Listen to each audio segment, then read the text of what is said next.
তো জিদ্দার যে মুভি যে কোনো আসুক না কেন, তো ভক্তদেরকে কিন্তু অনেক সময় দেয় এবং বড় বড় ইউটিউবারদেরও কিন্তু অনেক সময় দেন। যে মুভি আসুক না কেন এবং যে মুভি রিলিজ দেওয়া হোক না কেন, সেই মুভিতে কিন্তু তিনি জমে কিন্তু প্রমোশন করে। আমরা সকলে কিন্তু দেখেছি যে এটা কিন্তু অনেক প্রমোশন করে, অনেক ভালো করে। তো অনেক ইউটিউবাররা কিন্তু অনেক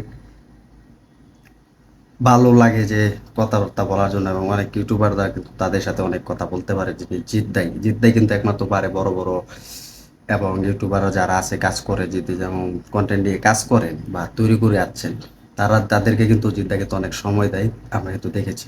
তো হ্যালো বন্ধুরা, আশা করি সবাই ভালো আছেন। সাথে আছে আমি আরিফুল ইসলাম। তো যারা আমাদের ইউটিউব চ্যানেল নতুন হয়ে আছেন, আমাদের ইউটিউব চ্যানেলটি সাবস্ক্রাইব করে সাথে থাকেন আর দেখতে থাকেন আমাদের নতুন ভিডিও।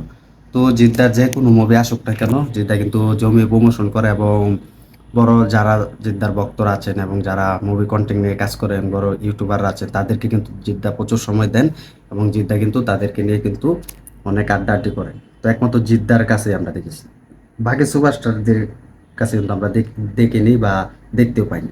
তা একমাত্র কিন্তু জিদ্দা কিন্তু সময় দিচ্ছে ইউটিউবারদের কাছে এবং জিদ্দার ভক্তদের কাছে যে কোনো কথাই, তো তিনি কিন্তু কথাও বলেছে। তো এর মধ্যে আমরা কিন্তু দেখেছি বুমেরাং মুভিতে কিন্তু জিদ্দা প্রচুর সময় দিয়েছেন।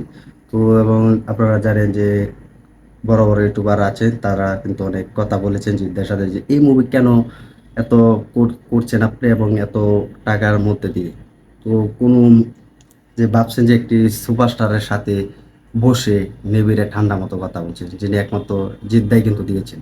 তো অনেকে জিজ্ঞেস করে যে আপনি এত বাজেটে মুভি কেন বানাচ্ছেন এবং কেন রিলিজ দিচ্ছেন, একটু চিন্তা ভাবনা করে রিলিজ দিচ্ছেন না বা মুক্তি দিচ্ছেন না, যদি বিজনেস না করে বা কোনো ইনকাম না আসে। তো জিদ্দা কিন্তু একমাত্র বলেছেন যে সামনে কি হবে না হবে সেটা তাকে কিন্তু কোনো লাভ নেই,